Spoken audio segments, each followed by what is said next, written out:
नमस्कार दोस्तों, नमो भारत न्यूज़ में आपका एक बार फिर से स्वागत है। दोस्तों, आज तक तो जो कम्युनिस्ट पार्टियां थीं वो केवल वामपंथियों को सहारा ही दिया करती थीं और अर्बन नक्सलियों को पाला करती थीं, मगर अब ये पार्टियां देश की सुरक्षा में भी सेंध लगाने शुरू कर चुकी हैं, जिसको कि किसी भी हाल में बर्दाश्त नहीं किया जा सकता। आपको याद होगा, हमने कई बार खुलासा किया है कि दिल्ली दंगों के तार केरल के PFI से जुड़े हैं और इसके सबूत भी सरकार के पास हैं। मगर अब इस PFI जैसे संगठनों को पालने के लिए वामपंथियों के पास फंड की कमी होने लगी है, क्योंकि जो वामपंथी हैं इनकी विचारधाराओं से लोग परहेज करने लगे, इनसे दूर भागने लगे और इनके संगठन को लोग अब पसंद नहीं करते हैं।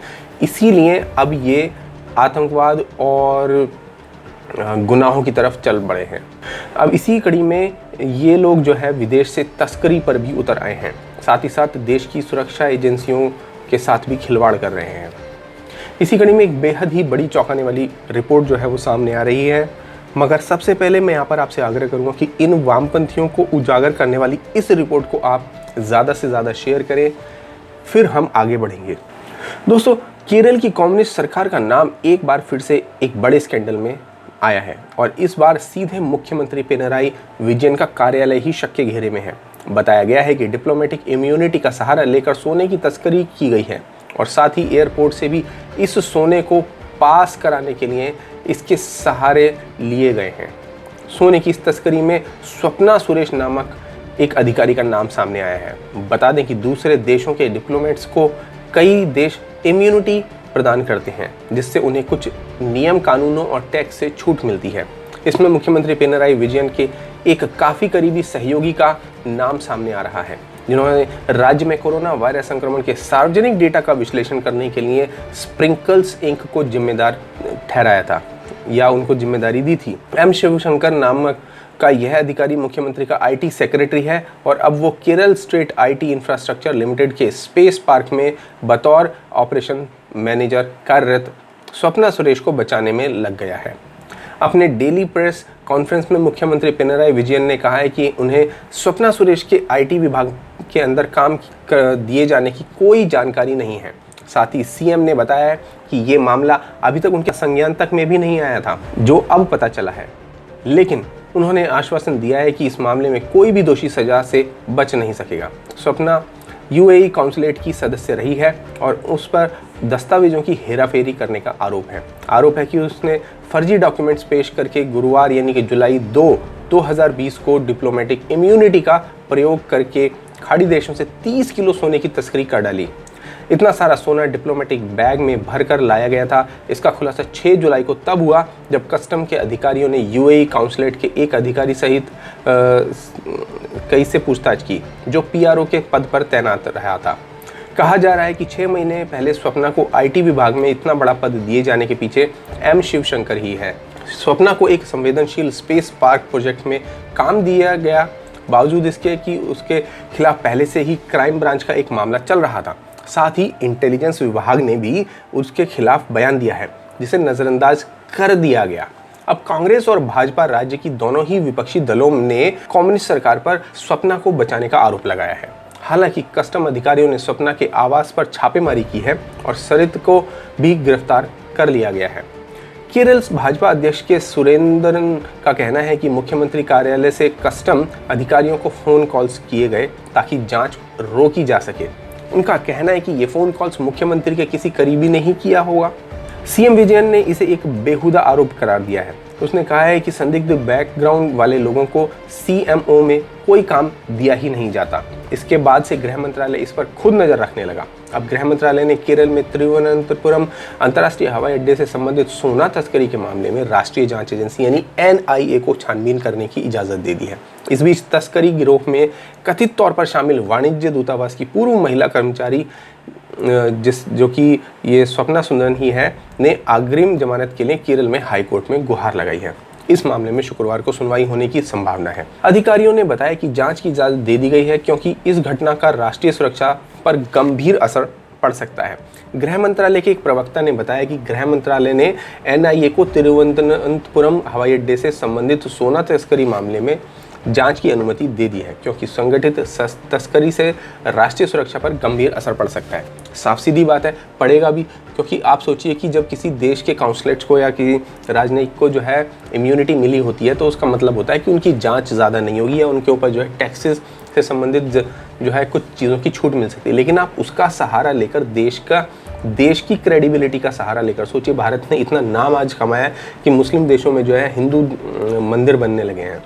ऐसे में जब भारत ने इतने क्रेडिट मुस्लिम देशों में कमाई हो, तो उसके बाद ये लोग जो वामपंथी हैं ये उस पर बट्टा लगाने के लिए तैयार बैठे और इसी चीज़ का फ़ायदा उठाकर डिप्लोमेटिक इम्यूनिटी का फ़ायदा उठाकर वहाँ से सोना तस्करी करके ले आते हैं। तो क्या ये देशद्रोह नहीं कहलाता? क्या ये देशद्रोही काम नहीं है? और क्या आपको मालूम है कि देशद्रोह की सज़ा क्या है?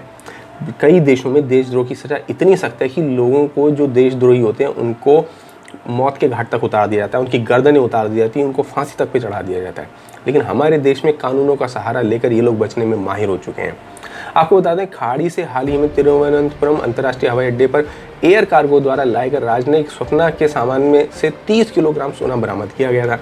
सीमा शुल्क विभाग ने कहा है कि उसे संदेह है कि तस्करी के गिरोह ने राजनयिक छूट प्राप्त एक व्यक्ति के नाम का दुरुपयोग किया है। वहीं भारत ने कहा कि कथित सोना तस्करी मामले में वह संयुक्त अरब अमीरात के दूतावास को लगातार सूचित कर रहा है। करना पड़ेगा, अब हमारी भैया पूछ दबा दी इन्होंने, मतलब बेइज्जती कराने के लिए ये लोग एक्सपर्ट हो चुके हैं देश की। उधर और मिशन इस संबंध में सीमा शुल्क विभाग का पूरा सहयोग कर रहा है। जो यूएई का मिशन है जो है वो यहाँ पर मदद कर रहा है। विदेश मंत्रालय के प्रवक्ता अनुराग श्रीवास्तव ने ऑनलाइन प्रेस वार्ता में बताया कि सीमा शुल्क अधिकारियों ने तय प्रक्रिया के तहत एक बैग जब्त किया जो तिरुवनंतपुरम स्थित संयुक्त अरब अमीरात के वाणिज्य दूतावास के एक अधिकारी के नाम पर विदेश से आया था।